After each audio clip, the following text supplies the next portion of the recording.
இது மகிமை நேரம். கர்த்தருடைய பரிசுத்தமான நாமத்துக்கு ஸ்தோத்திரம் உண்டாவதாக. இந்த நாளின் காலை வேளையிலே இந்த மகிமையின் நேரம் நிகழ்ச்சியின் மூலமாக உங்களை சந்திப்பதிலே மகிழ்ச்சி அடைகிறேன். இந்த வாரத்திலே இந்த காலை வேளையிலே தொடர்ந்து நாம் கர்த்தரை விட்டு விலகின மக்களை குறித்து நாம் பார்த்தோம்.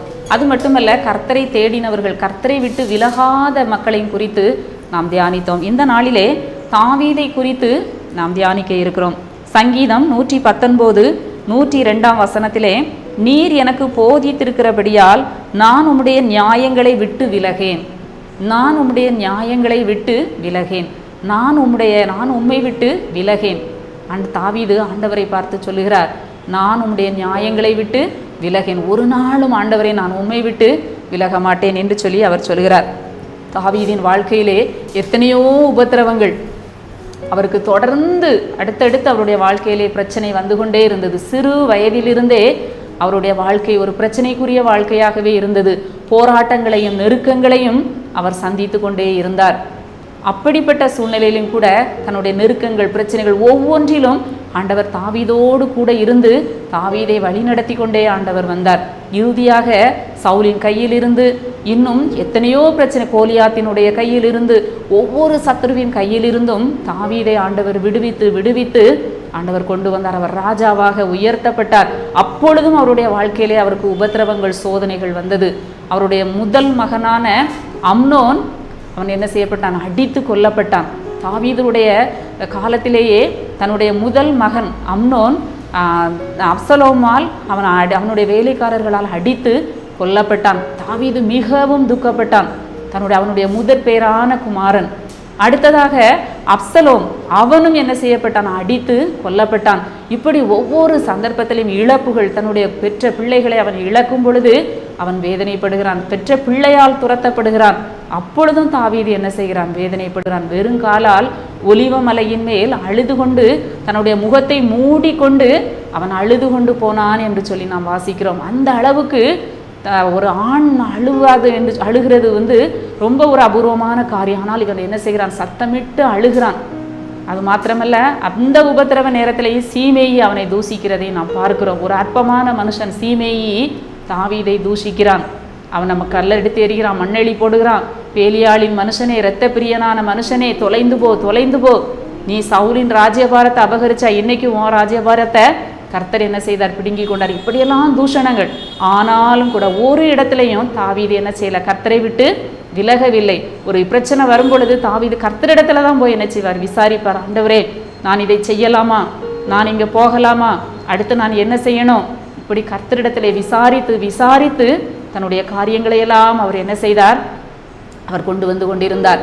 அதான் சொல்லுகிறார், எத்தனை கஷ்டங்கள் வந்தாலும், அகந்தைக்காரர் என்னை மிகவும் பரியாசம் பண்ணியும் நான் உம்முடைய வேதத்தை விட்டு விலகினதில்லை. எத்தனையோ பரியாசங்கள் அவருக்கு, எத்தனையோ நிந்தைகள் வந்தாலும் கர்த்தருடைய வேதத்தை விட்டு அவர் ஒரு நாளும் என்ன செய்யலை? விலகவில்லை. அவருடைய நியாய பிரமாணத்தை விட்டு தாவீது விலகவில்லை. கர்த்தரை தேடுவதிலே தாவீது ஒரு ஆர்வமுள்ள ஒரு மனிதனாக இருந்தார். கர்த்தரை அதிகமாக தேடினார். கர்த்தரை அதிகமாக அவர் என்ன செய்தார்? கனம் பண்ணினார். கர்த்தர் தாவீதோடு இருந்தார். தாவீது கர்த்தரோடு இருந்தான். தாவீது ஒரு நாளும் கர்த்தரை விட்டு அவன் என்ன செய்யலை? பின்வாங்கவில்லை. அதனால தான் கர்த்தர் தாவீதை பார்த்து சொல்லுகிறார், உரியாவின் சங்கதி ஒன்று தவிர தாவீது கர்த்தருக்கு விரோதமாக என்ன செய்யலை? பாவம் செய்யவில்லை என்று சொல்லி அவரை குறித்து சாட்சி சொல்லப்படுகிறதை நாம் பார்க்கிறோம். இந்த காலங்களிலே நாமும் கூட கர்த்தரை விட்டு நாம் என்ன செய்யக்கூடாது? விலகக்கூடாது. கர்த்தரை விட்டு நாம் விலகுகிற பொழுது, நாம் ஆண்டவரை விட்டு தூரமாய் செல்லுகிற பொழுது நம்முடைய வாழ்க்கையிலே அடிகளும் காயங்களும் சத்துருக்களும் நம்முடைய வாழ்க்கையிலே எழும்புகிறதை நாம் பார்க்கிறோம்.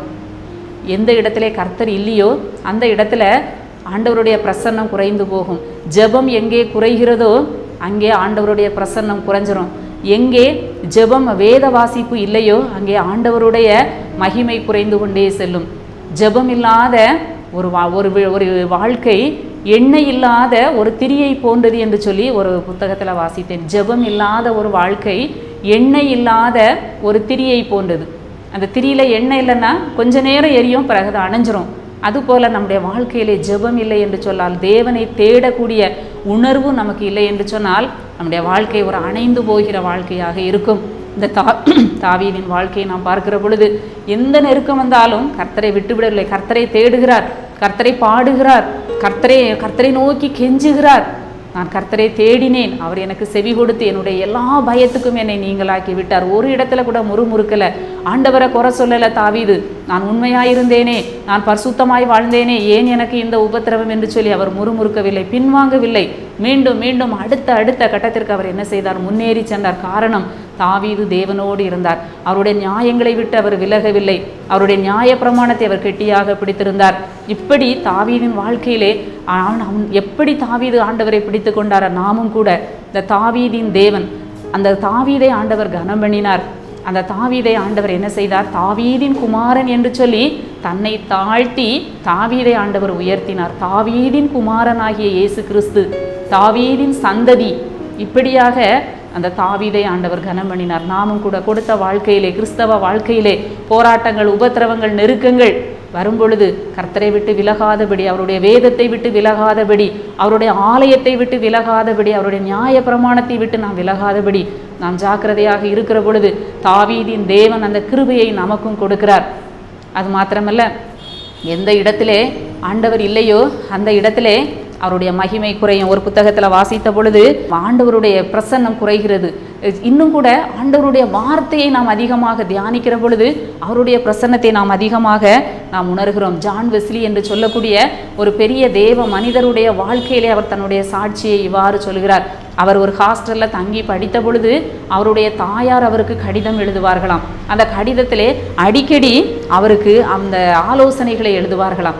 அந்த கடிதத்தை அவர் அடிக்கடி எடுத்து கண்ணீரோடு அந்த கடிதத்தை வாசித்து பார்ப்பாராம். அப்போ அவர் எழுதுவாங்களாம், மகனே, உன்னை தேவனை விட்டு பிரிக்கிற எந்த காரியத்தை நீ செய்யாத, எந்த காரியம் உன்னை தேவனை விட்டு பிரிக்கிறதோ அந்த காரியத்தை நீ செய்யாதபடி அவருக்கடுத்த காரியங்களில் உனக்கு இருக்கும் தாகத்தை நீ அதிகரித்துக்கொள். கர்த்தருக்கடுத்த காரியங்களையே நீ செய். உன்னுடைய உணவினாலும், உன்னுடைய பழக்க வழக்கத்தினாலும், உன்னுடைய நட்பு வட்டாரத்தினாலும் நீ ஒரு நாளும் ஆண்டவரை என்ன செய்யாத, துக்கப்படுத்தாத. நீ ஆண்டவருடைய நாமத்தை ஒரு நாளும் நீ என்ன செய்யாத, வீணில் வழங்கிறாத. உன்னுடைய செயல்னால, உன்னுடைய பேச்சினால, உன்னுடைய பார்வையினால நீ மற்றவர்களுக்கு இடரலா என்ன செய்யாத, ஒரு நாளும் நீ இருக்காத அப்படின்னு சொல்லி அந்த தாயார் அவருக்கு அறிவுரை கூறி எச்சரித்து கடிதம் எழுதி இருந்தார்களாம். நீ ஒரு நாளும் தேவனை விட்டு நீ விலகக்கூடாது, அவரை விட்டு நீ என்ன செய்யாத, விலகாத, எப்போதும் நீ அவரோடு இருக்கணும், மற்றவர்களுக்கு இடரல் உண்டாக்குகிற காரியத்தை நீ செய்யக்கூடாது என்று சொல்லி எழுதியிருந்தார்களாம். அவர் அடிக்கடி கண்ணீரோடு அந்த கடிதத்தை எடுத்து வாசித்து பார்ப்பாராம். பின் நாட்களில் அவர் ஒரு பெரிய ஊழியக்காரனாகி தன்னுடைய சாட்சியை சொல்லும் பொழுது, நான் எந்த அளவுக்கு ஆண்டவரை விட்டு விலகாமல் நான் ஆண்டவருடைய வழிகளில் நடந்து ஒரு ஊழியக்காரனாய் நான் மாற காரணம் என் தாயார் எனக்கு கொடுத்த ஆலோசனைகள். அந்த கடிதம், அதில் எனக்கு அவர்கள் எழுதியிருந்த முக்கியமான காரியம், நீ கர்த்தரை விட்டு ஒரு நாளும் விலகாத, நீ கர்த்தரை துக்கப்படுத்துகிற காரியத்தை நீ செய்யாத, நீ கர்த்தருக்கு பிரியமாய் நட என்று சொல்லி இந்த தாயார் எழுதிய கண்ணீரோடு அந்த கடிதத்தை வாசித்து வாசித்து நான் கர்த்தரை பின்பற்றி நடந்தேன் என்று சொல்லி சொல்கிறார்.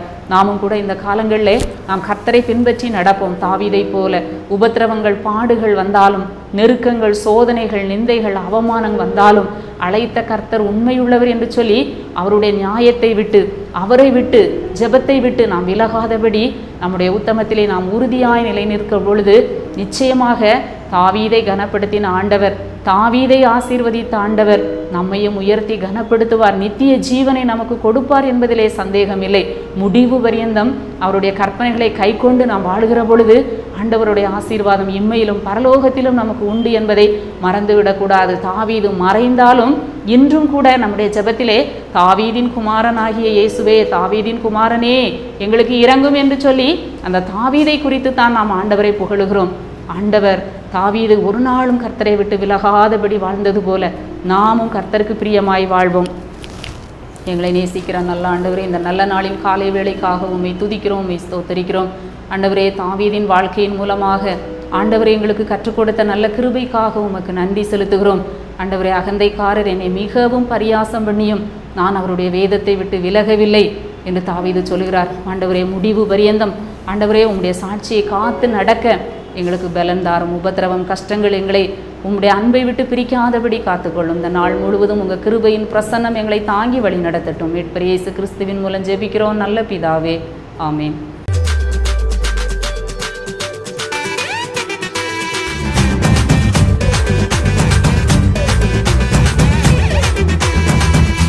மகிமை மகிமை மகிமை மகிமை மகிமை